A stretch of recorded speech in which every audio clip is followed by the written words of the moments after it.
Live from New Delhi, you're watching DD India Newshour, India's voice to the world. I'm Preeti Kaur. Coming up in the next 1 hour.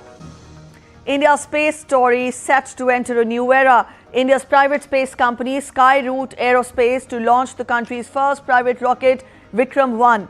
Prime Minister Modi calls it a historic new frontier for India's space journey. Commerce Minister Piyush Goyal invites Estonian businesses to explore investment opportunities in India, says India and Estonia can collaborate across key sectors. United States and Tehran continue to trade drone and missile strikes. US Army says it launched a 7th consecutive night of strikes on Iran. Iranian Army says struck targets in Kuwait and Jordan. New Labour leader Andy Burnham vows to restore hope to British people as next UK Prime Minister, says new cabinet will reflect all parts of Labour Party. And in sports, PV Sindhu reaches Japan Open Super 750 final after a brilliant display against Tokyo Olympic champion Chen Yufei.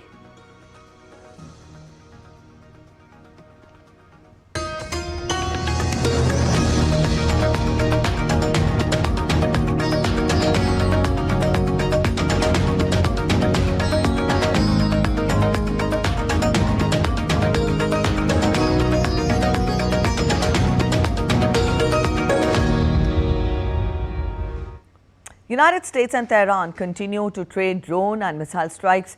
The U.S. military's Central Command, that is CENTCOM, on Friday released a video it said showed strikes on a maritime surveillance tower at Iran's Kalatari port along Iran's Gulf of Oman coastline.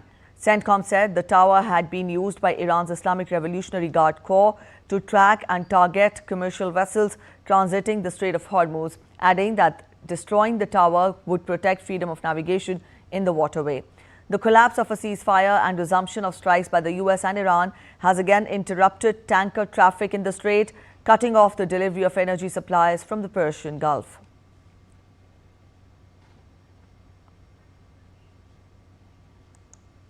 The US military on Friday also released a video it said showed marine fighter jets launching from an assault ship for airstrikes on Iran.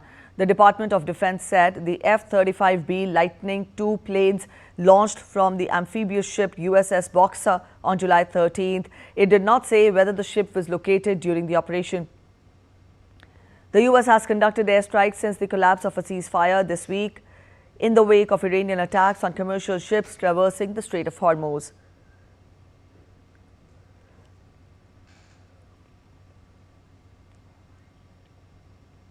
United States escalated its renewed bombing campaign on Iran by hitting bridges and an airport. Footage broadcast by Iranian state media on Friday shows 2 destroyed bridges in Iran's Hormuzgan province. The footage shows separate bridges damaged in Gari Sheikh and Bandar Kamir in the south of the country. Iranian state media said at least 5 bridges had been struck in the south. 7 people were reported killed in attacks on bridges in the southern port of Bandar Kamir, where the train station was also hit. An airport was reported hit further east and away from the coast in Iran Sheher, in a province bordering Pakistan.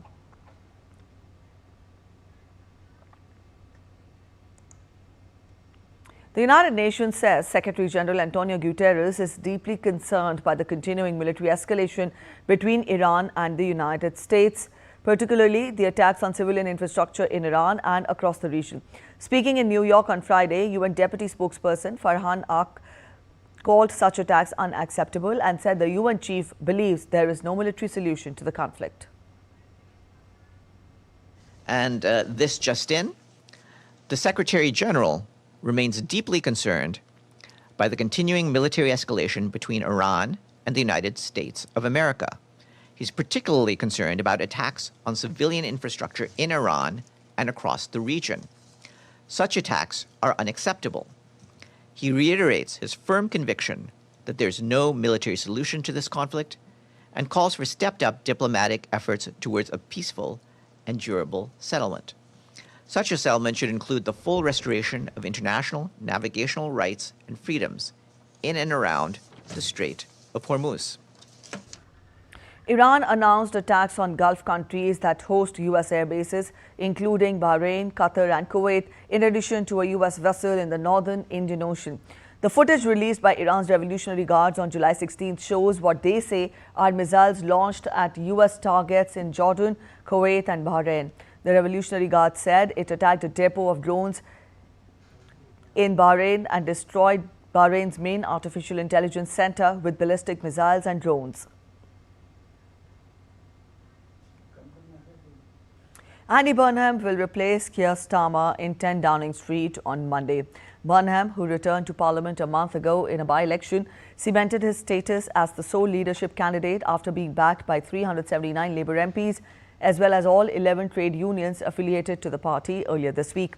He became an MP for the first time in 2001 and held cabinet roles in former Prime Minister Gordon Brown's government before eventually standing down as an MP for Leh in 2017.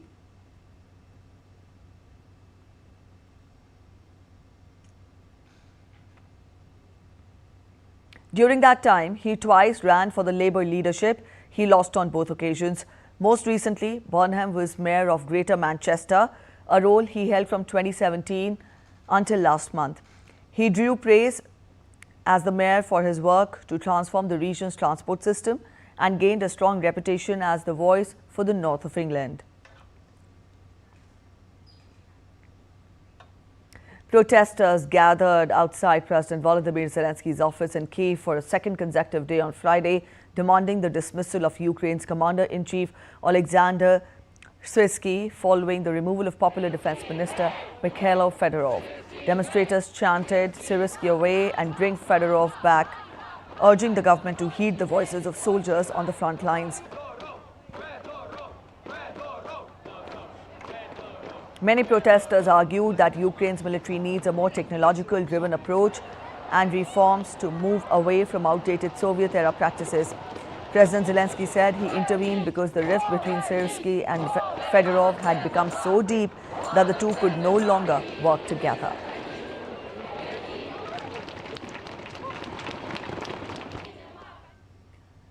Paris and Berlin want to come up with a joint roadmap by September to tackle China's unfair trade practices, French President Emmanuel Macron said on Friday alongside German Chancellor Friedrich Merz. Speaking at a joint press conference with Merz near Cologne after meetings between the French and German governments, Macron said that right now we are being shaken by China's trade practices. Macron said that Paris and Berlin want to have a Franco-German roadmap on this issue by September, while Merz noted that EU's trade deficit with China had been sharply rising in recent years. Today, there is not a single country left in the European Union, not one, that still has a positive trade balance with China. Overall, the European Union's annual deficit has grown to over 300 billion US dollars. That means, as Emmanuel Macron just said, we have a trade deficit with China of around 1 billion euros every day. And I think it goes without saying that we must address this imbalance because it is at the expense of our industry.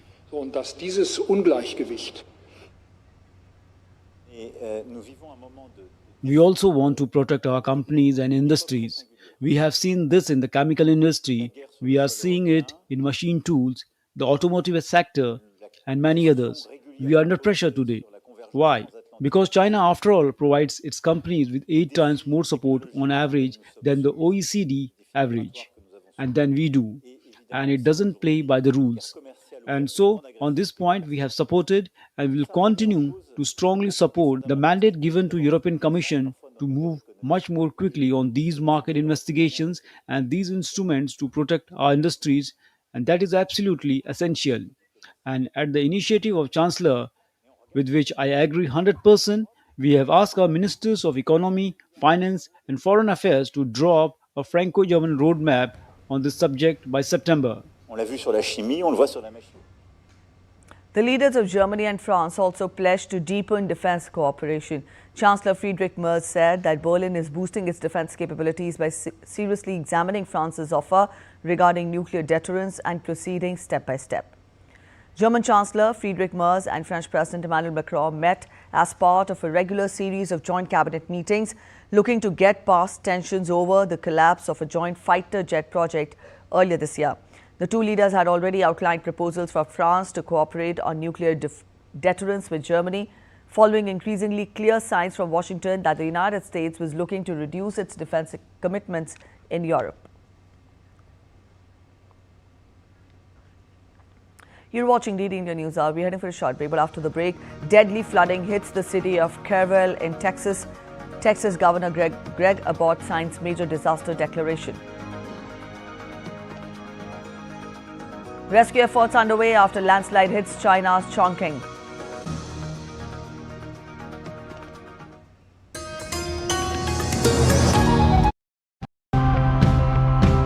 We head into nature looking for something untouched, and then thousands of us arrive with the same map, the same photos and the same destination. Our philosophy, our tenet is very simple. You leave an area just as you found it or better, right?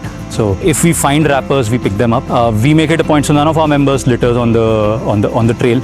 We don't leave anything behind. In this lab in Yogyakarta, scientists are scaling up the production of Wolbachia eggs to turn killers into harmless insects. From 8 million Wolbachia eggs a week to 36 million. Generations of good Wolbachia mosquitoes hatch here, ready to be released into the wild. Protect the deer from stray dogs and other animals that could harm them. I also make sure they have water, food, and shelter. That's why the deer have chosen to stay here.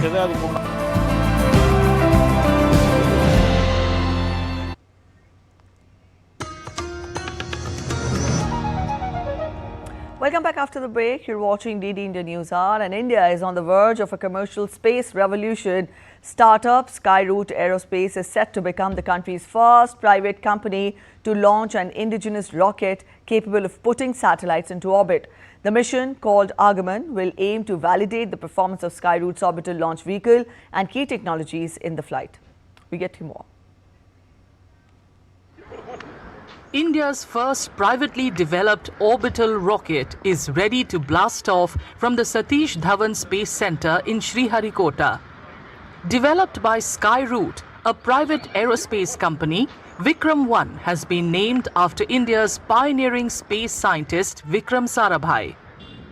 We're going to launch India's first private orbital rocket built by Skyroot, which is named as Vikram 1, and the mission is named as Agaman, and it is going to take place soon. And this is the first, it's a historical moment for India where a private company has designed, developed an orbital rocket and is launching to orbit. We are attempting to launch a few payloads also in the part of the mission. Skyroot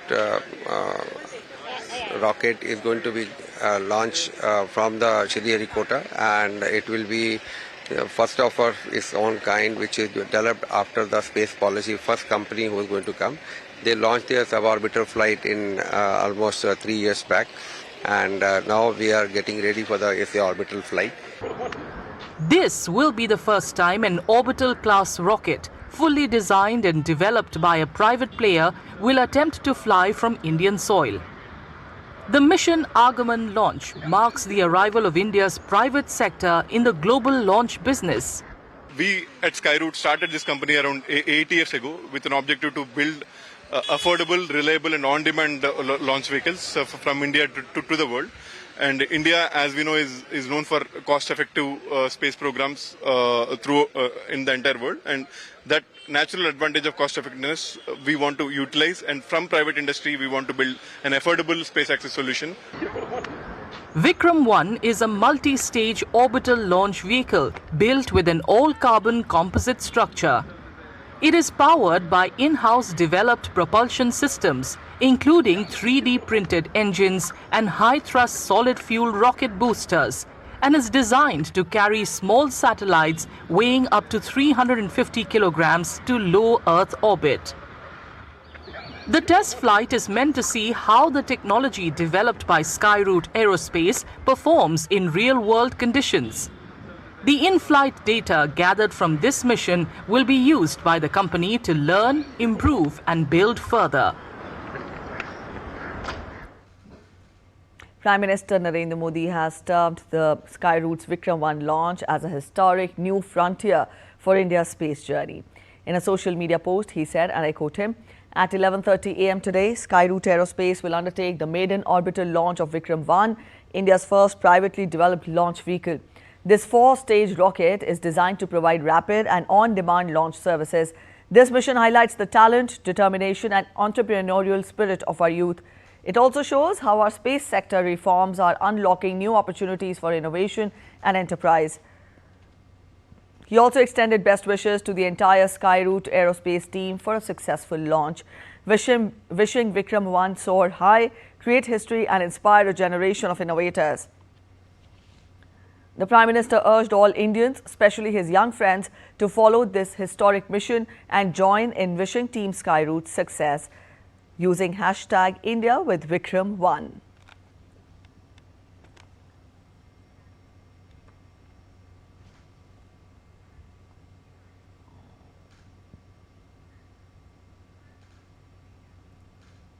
DD India's correspondent Tapas Bhattacharya joins us to get us more on this big feat in India's space journey.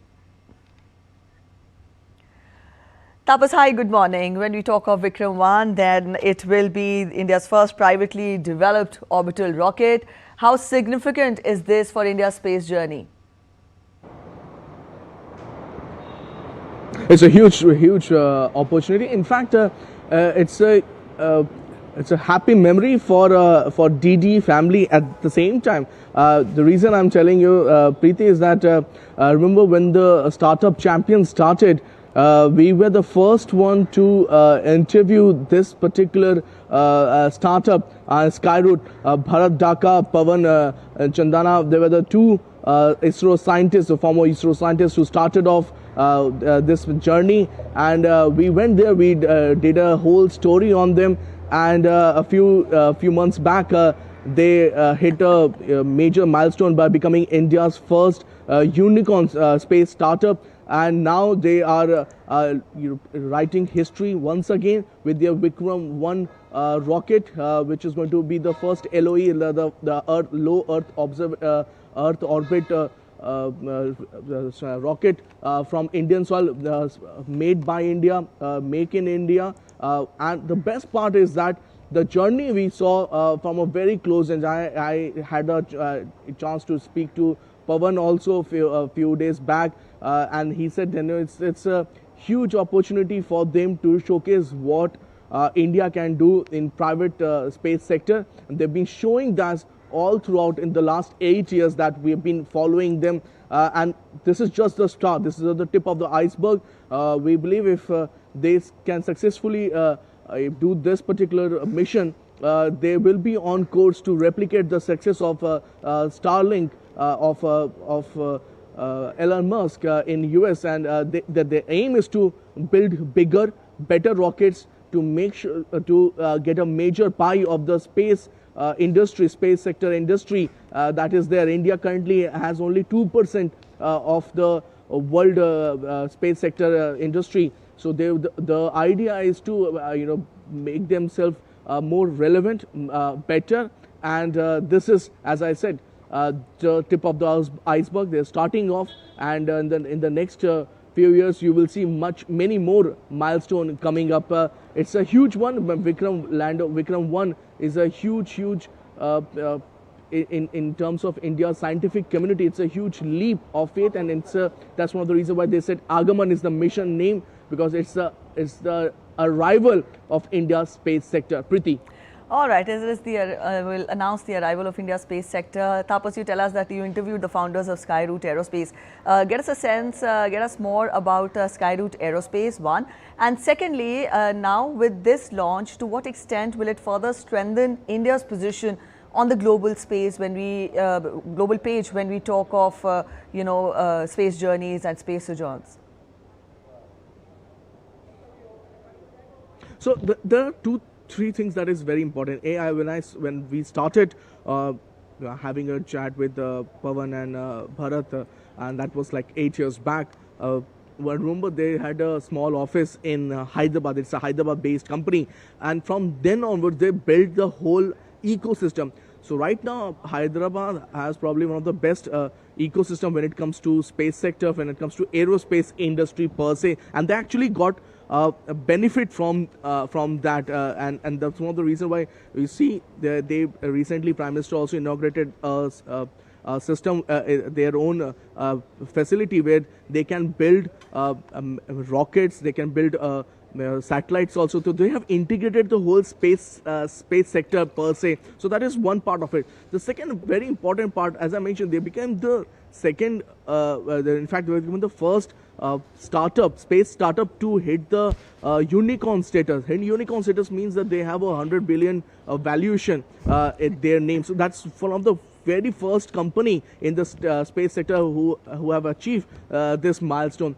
The other aspect is their critical technology, getting benefit from the from ISRO background. They, as I mentioned, they were a former ISRO scientist. They understood that the way to go forward is to build cheap rockets, which they can make without much delay, as well as with right. Financial limits. The second is to get a carbon fully funded carbon 3D carbon printed engine. So that's another critical technology that they got. So based on these two, they are now testing the rockets in the lower orbit also, where we see most of the communication satellites that's there. Then the next idea will be to go further and build more hardcore rockets, more strong, powerful rockets. For the simple reason, as I mentioned, the currently in world space sector is worth $100 billion, and right. if you want to have a pie of that, and right now India's position is about almost 2% of the market. So if you want to have a greater pie of the space sector industry, you need to build better and a very reliable rocket. So rightly this that's mission their is being whole called idea. Agman. With ISRO there, and they are working on that. All right, so rightly this mission is being called Agman for all the right reasons. Thank you so much for joining us with those inputs and those insights. All right, so that was Tapas Bhattacharya telling us more about the big space development, the big, in fact, breaking news that we will be tracking in a short while from now in India's space journey. But meanwhile, we'll get to the global weather updates. In the US, Texas Governor Greg Abbott signed paperwork on Friday declaring the latest bout of flooding in the western part of Texas a major disaster. Governor Abbott stated the declaration, which will be sent to President Trump for approval, would open the door for federal aid to the region as they move from rescue and recovery efforts to clean up in the coming days.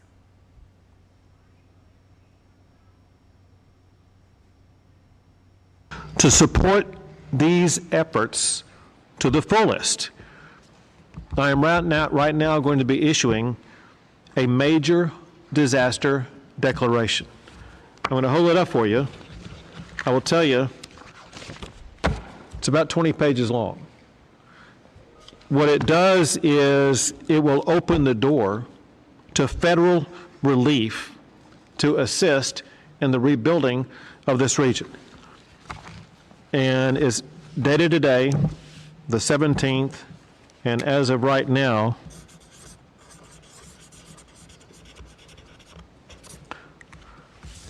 it is signed, and as soon as I leave, will be on its way to President Trump. The recent heat wave that swept across much of Europe has proven far more than just a spell of unusually hot weather. New data suggests that more than 10,000 excess deaths were recorded during a single week at the end of June.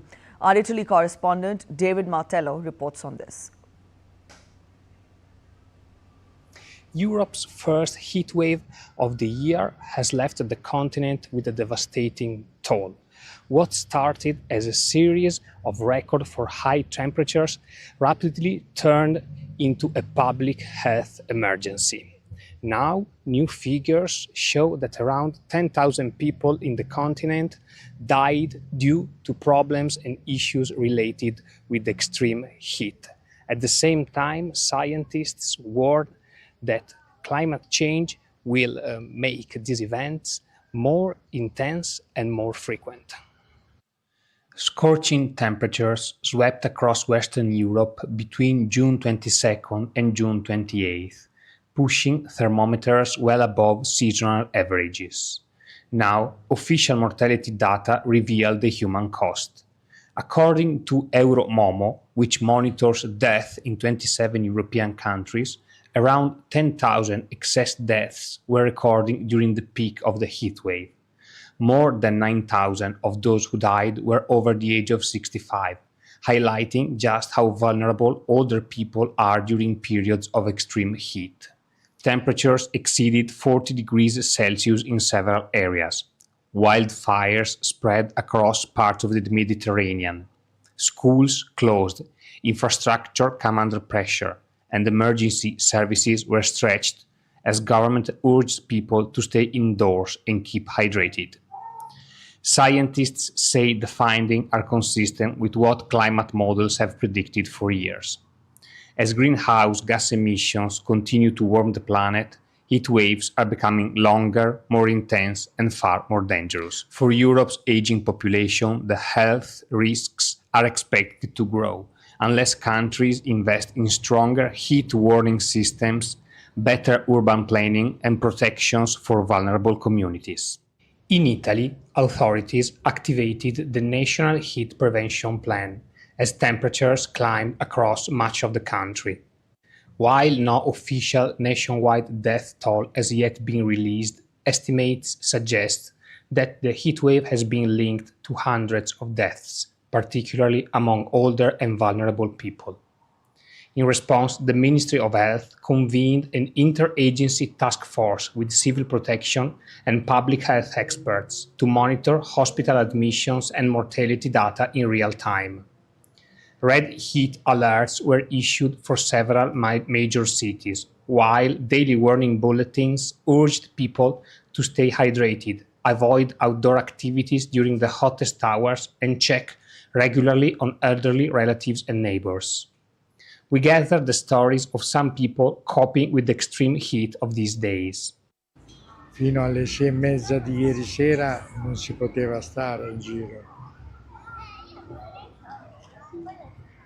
Speriamo che i prossimi giorni questa caluria possa diminuire. Speriamo però. Nel senso non si può venire al parco perché la maggior parte dei giochi sono situati al sole e quindi dalle 5:30 in poi si potrebbe stare un pochettino, però non più di tanto, perché poi loro si muovono tanto, sudano e c'è il rischio che insomma possano non stare bene, ecco. Non ho particolari problemi quando sono al lavoro, invece a casa fa caldo, quindi tengo giù le tapparelle in modo che il sole non batta sulle finestre e poi a fine giornata apro e faccio arieggiare un po' la casa. Di notte ultimamente accendo anche l'aria condizionata, solitamente non la uso ma l'accendo perché fa molto caldo, sì. Unlike flood or hurricanes, extreme heat does not leave behind images of destruction. This new data, however, shows how climate change is no more a remote threat. For many families in Europe, it has become a matter of life or death. This is Davide Martello, reporting for DD India from Milan. In China, rescue efforts are underway after a landslide struck southwest Chongqing municipality on Friday. The geological disaster saw a massive amount of rock and soil wash downslope, burying more than 10 residential buildings while leaving some local residents trapped and unaccounted for. Over 800 rescuers are carrying out search and rescue operations at the site. Over 1,100 residents living in the vicinity of the disaster site were evacuated to safety.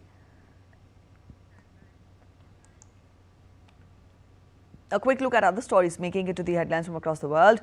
The restored Sherbatane section of Topkapi Palace in Turkey has reopened to visitors after renovation.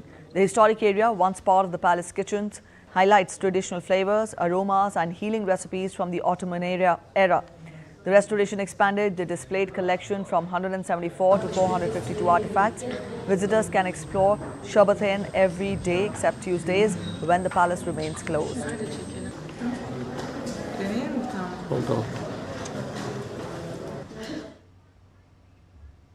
An exhibition titled The Temple of Literature in Art is showcasing how contemporary art can help preserve heritage in Vietnam. Nearly 60 paintings, photographs, sculptures and installations present fresh perspectives on one of the country's most iconic cultural sites. Featuring works from artists across generations, the exhibition attracts students and international visitors. A total smoking ban on construction sites in Hong Kong has come into effect, with authorities conducting surprise inspections to ensure compliance. Workers caught smoking face a fine of 3,000 Hong Kong dollars, while contractors failing to prevent violations may face a maximum penalty of 400,000 Hong Kong dollars. The Labour Department says there will be no grace period for enforcement.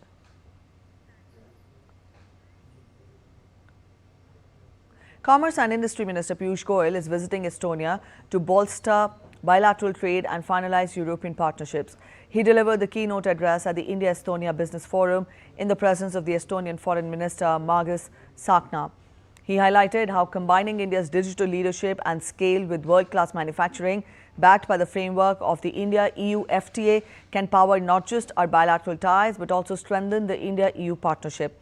Piyush Goyal also invited Estonian businesses to explore long-term investment in India, given the sweeping reform measures that India has undertaken to build a transparent, stable and competitive business environment.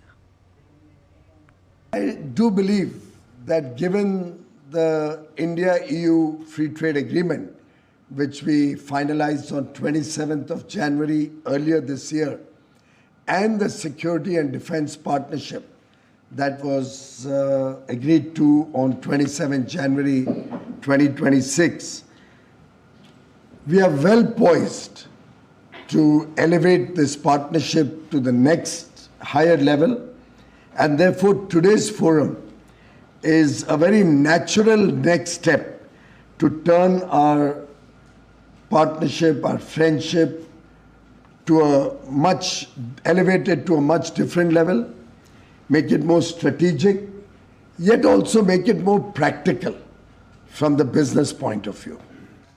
President Draupadi Murmu will undertake state visits to Moldova, North Macedonia and Romania from 19 to 25th of July to strengthen India's ties with Eastern Europe. The visits to Moldova and North Macedonia will be the first ever by the Indian president, while the visit to Romania will be the first in over 3 decades. Ahead of the visit, DD India correspondent Shabir Dar spoke exclusively to Ambassador of India to Romania and Moldova, Dr. Manoj Kumar Mahapatra. Let's listen in. President of India, Shrimati Draupadi Murmu, is embarking on a state visit to 3 important European countries, including Romania, Moldova and North Macedonia. Speaking on the significance and importance of this high-profile visit, I am joined by His Excellency, India's Ambassador to Romania and Moldova, Dr. Manoj Kumar Mahapatra. Ambassador, I will definitely begin by asking you about the significance of this visit. It is the first ever visit by any Indian president to Moldova. Similarly, when we talk about Romania, and it would be basically in the more than 3 decades. I think this is over 3 decades. So given that importance, it is historic. Both the countries and the leaders with the leadership, we would be very much happy to review our existing bilateral relationship. We would be also identifying the key areas, which are the areas we would be working together. In fact, Honorable President is accompanied by a strong business delegation. We have business interactions, and Honorable President, along with the Honorable President of Romania, and here in Moldova, the Honorable President of Moldova would be addressing the business forum. Similarly, also Honorable President would also be visiting the Parliament in Romania as well as Moldova. That would be giving us chance to strengthen the parliamentary interaction with the parliamentary friendship group, and which would help us strengthen the parliamentary relationship. It would not only be strengthening our bilateral relationship, it would be helping us to take the relationship to the next level. That is number 1. Number 2, it would be identifying the few new areas of collaboration, cooperation. We would be very much happy to work on those areas. Number 3, through parliamentary exchanges, it would be strengthening the parliamentary collaborations. We have coined a term, it is called speed. What is speed? S stands for supply chain management, P stands for pharmaceutical, E stands for energy, E stands for education, another D stands for digital, means artificial intelligence, another D stands for defense. These are the areas we would be very much happy to work with Moldova and Romania. So does this visit pave a way for more high-level exchanges in the coming years? Geographical location of Romania and Moldova, it is quite significant because they are also the member of Romania is a member of the European Union as well as a member of the NATO. Similarly, the Moldova is going to be the member of the European Union very soon. Within 3 to 4 years, when the Moldova would be becoming the member of the European Union, if we are coming now, the Indian companies would be getting the early birds advantage. So that is why what we see is that the infrastructure projects that we have done, I think under the leadership of Honorable Prime Minister Narendra Modi, we have invested more than $1.9 trillion in the last 5 years in the infrastructure projects. These countries are focusing in the infrastructure sector. We would be very much happy. Currently, we are participating in the energy generation here in Moldova. In fact, one of our Indian company connected Romania to Moldova for the high transmission line. In Romania also, we are participating in the energy generation, particularly in the renewable energy. So this visit would be identifying the new areas of collaboration, cooperation, whether it is energy, whether it is education, whether it is defense, whether it is digital. As we have signed the India and EU Free Trade Agreement, it would be a new momentum. And that is why we are looking for getting the Indian businessmen to have interactions with the Romanian and Moldovan businessmen, and they should identify which are the areas they should work together. While we are talking about 450 million, the population in the European Union, it is significant that their per capita income is quite high, particularly in Romania. It is more than 20,000 euro per person. So that itself would be giving us the advantage. That is why we see this on the free trade agreement. They are purchasing power parity. That would help our businessmen to not only invest here but also see how we can export from India to these European Union countries. Europe is undergoing significant geopolitical changes at present. How do you see Moldova, Romania and India working together to promote peace, security and rules-based international order? India is a democratic country, so was the European Union, and when it comes to particularly the Romania and Moldova, these are the democratic countries. And therefore, when during the visit of Honorable President, we would be very much happy to engage the parliament. We are meeting there in Romania, the Honorable President of the Senate, Honorable President of the Chamber of Deputies, as well as the Parliamentary Friendship Group, particularly Romanian Indian Parliamentary Friendship Group, among with other members of Parliament. India is always on the side of the peace. As our Honorable Prime Minister has mentioned, that India is always on the side of the peace, and we always say that diplomacy should be given the chance, and we would be very much happy to work in this regard. When it comes to these countries provide opportunities, immense opportunities for us. Romania and India have been working on defense cooperation. So what potential do you see for collaboration in defense manufacturing, technology and capacity building? Defense is one of the strong pillar in our bilateral relationship. With Romania, we have already signed the defense cooperation agreement, and similarly we are talking with Moldova to sign the defense collaboration or cooperation agreement. Recently with Romania, we did finish the joint working group on the defense. Defense, if one would be looking at the defense cooperation, particularly the production, I think India is very much keen to have the defense equipments produced in Romania or in Moldova, which would be catering to the European Union, whole European Union. We understand that almost all member countries, they would like to spend a little bit more in the defense, and that gives us opportunities. Recently, we have become Atmanirbhar in our defense, and we are focusing on that. As we start producing more and more defense equipments, and India exports more than 100 countries the defense equipments. So we would be very much happy to have our defense equipments to come here to Romania and Moldova. And once we talk about the manufacturing, currently we are in discussions with the Romanian side, with the Moldovan side, how our Indian companies would be manufacturing the defense equipments in this particular region. How important are cultural exchanges in strengthening people-to-people ties between India, Moldova and Romania? Yoga and Ayurveda, these are two popular things here in Moldova as well as in Romania. when we celebrated the International Day of Yoga, I think more than 10 to 12 yoga associations of Moldova, they had come under one umbrella to celebrate International Day of Yoga with us. So we would like to convey our sincere gratitude that without the presence of the Indian Embassy, they did come together, and I would be saying this one that the way they demonstrated yoga, and I would be saying this one that it is mind blowing.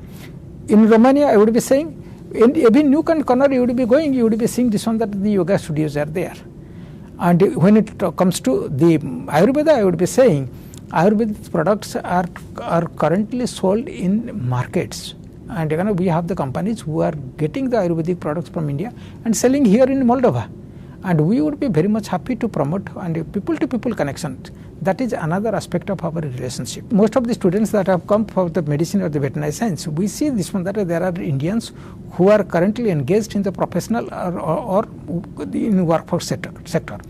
We would be very much happy because these are the countries they need the workforce and professionals to come from India and other countries.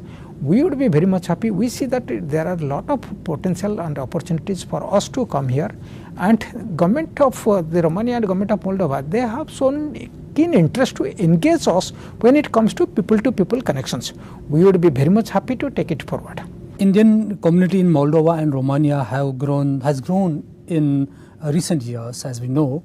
How has their contribution helped in strengthening the bilateral relations? The people-to-people connection is one of our strong relationship, and through them we would be reaching out to the greater mass of the Romanian. And it is highly significant that Honorable President would be handing over the Gandhi bust to the Honorable President of Romania and Honorable President of Moldova. That shows how the Indian culture, the Gandhiji philosophy is adored in this part of the world. Artificial intelligence is another area of collaboration, cooperation. In Romania and the Moldova, they are very much active in the digital sector. We have companies, lot of Indian companies, they are engaged in the digital sector. We would be very much happy to work together in the artificial intelligence, as in India has been using artificial intelligence starting from education to industry to health to agriculture to currently how the elephants would be moving, that would be tracked so that accidents would not be happening. It is a historic moment, and we would be very much happy to reap the benefits of this historic moment and take the relationship to the next level. This is Ambassador Mahapatra who spelled out how India's stature in Eastern Europe has increased and how the president's visit to Romania, Moldova and North Macedonia will give new impetus to our bilateral relations with these countries. With camera person Pramod Negi, this is Shabir for DD India in Moldova. Niti Aayog has released a report titled Investment Friendliness Index 2026, presenting structured and data-driven framework for assessing how effectively states and union territories create, enable and sustain an environment conducive to investments. Gujarat, Maharashtra, Odisha, Tamil Nadu and Goa have emerged as top-performing states. Notably, the top 5 states attract 85% of total foreign direct investment inflows. The index covers all 28 states and 8 union territories, ranking them based on quality of infrastructure, business climate, government policy and regulatory ease, among other parameters seen as key to attracting investment.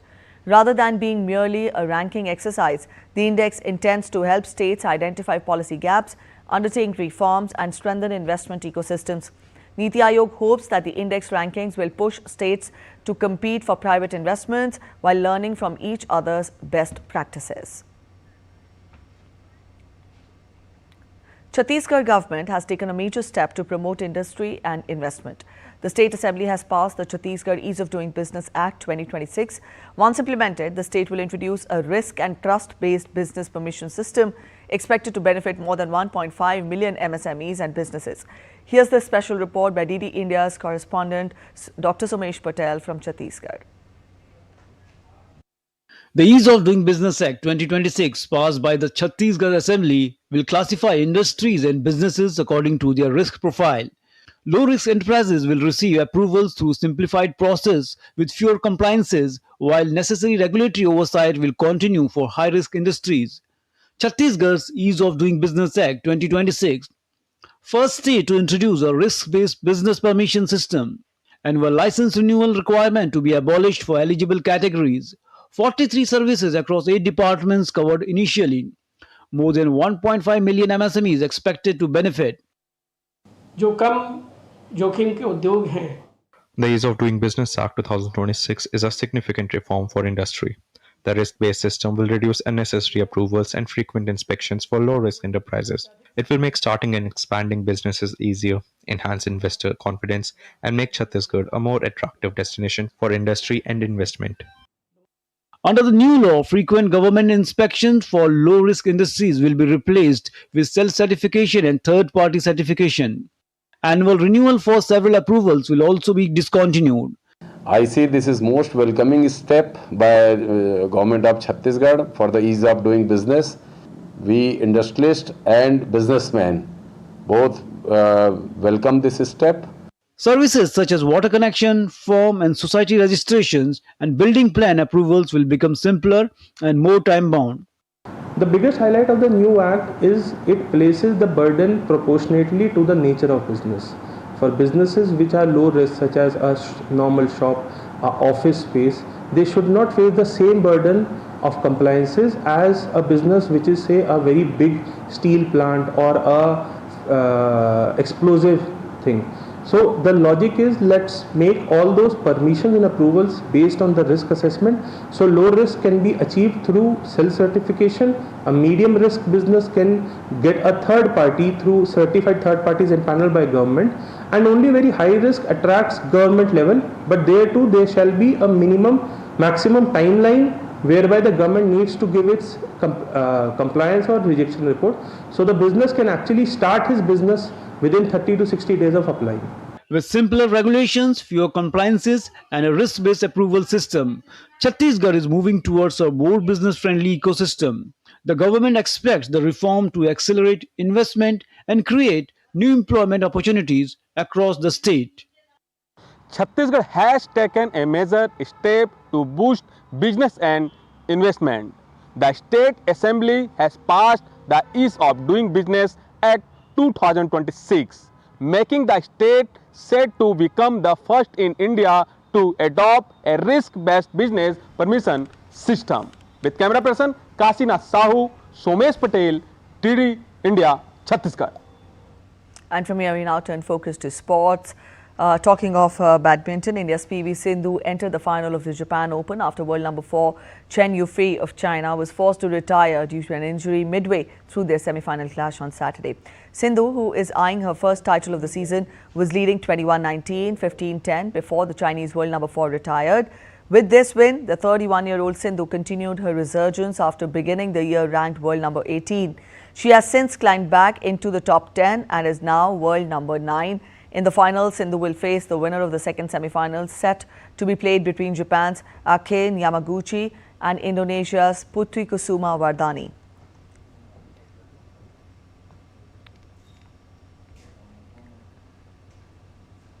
As New York gears up for the FIFA World Cup final, football fans are taking a journey through the game's glorious past at the FIFA Museum in Rockefeller Center, Manhattan. From the legendary Zul's Rimet Trophy to signed jerseys and rare memorabilia, the museum celebrates nearly a century of World Cup history. Abhishek Mahajan reports from New York. Before the next world champion is crowned, fans are reliving the stories that have made the FIFA World Cup one of the world's biggest sporting spectacles. At the FIFA Museum in Rockefeller Center, visitors are greeted by a replica of the historic Jules Rimet Trophy, signed jerseys, vintage footballs, boots and rare memorabilia that trace nearly a century of World Cup history. Well, what you can see here at the museum is just a collection of artifacts that they have worn throughout all the different World Cups. And what you can access is just all this rich history. And not only that, but you get to meet some of the staff that work for FIFA Museum. The museum takes visitors on a journey from the inaugural World Cup in 1932 to the unforgettable triumphs of football legends like Pele, Diego Maradona and Lionel Messi. Interactive galleries, historic photographs and iconic memorabilia bring some of football's greatest moments back to life, making it a must-visit destination for fans ahead of the final.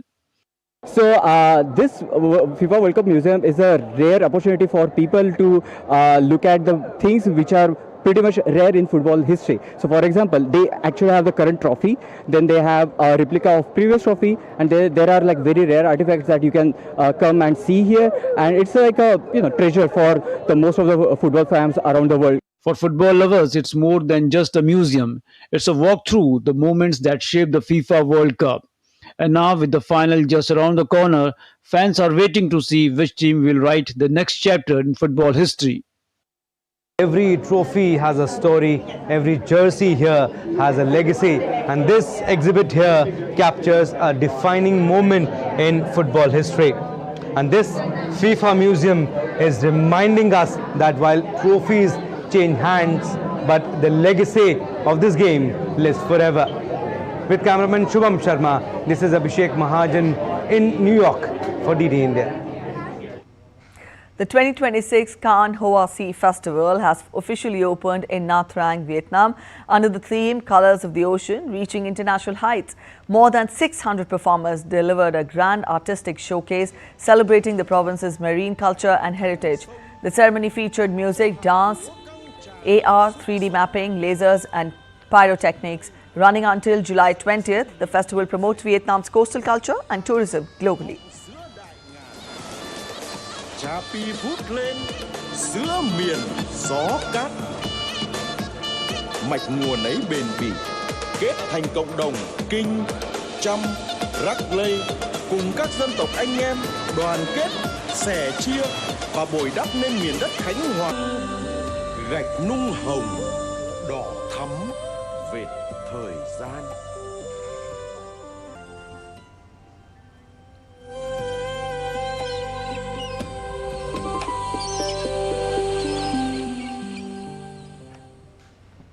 That's it in this edition of DD India Newshour. But let us know your thoughts on the news of the day. For those of you on the go, you can get all the latest news and updates from India and across the world on the DD India mobile app. This app is available on both Android and iOS platforms. You can download the respective QR codes. We'll be back with more news as it breaks here on DD India. I'm Preeti Kaur signing off, and from all of us at in Delhi, thanks for watching DD India Newshour.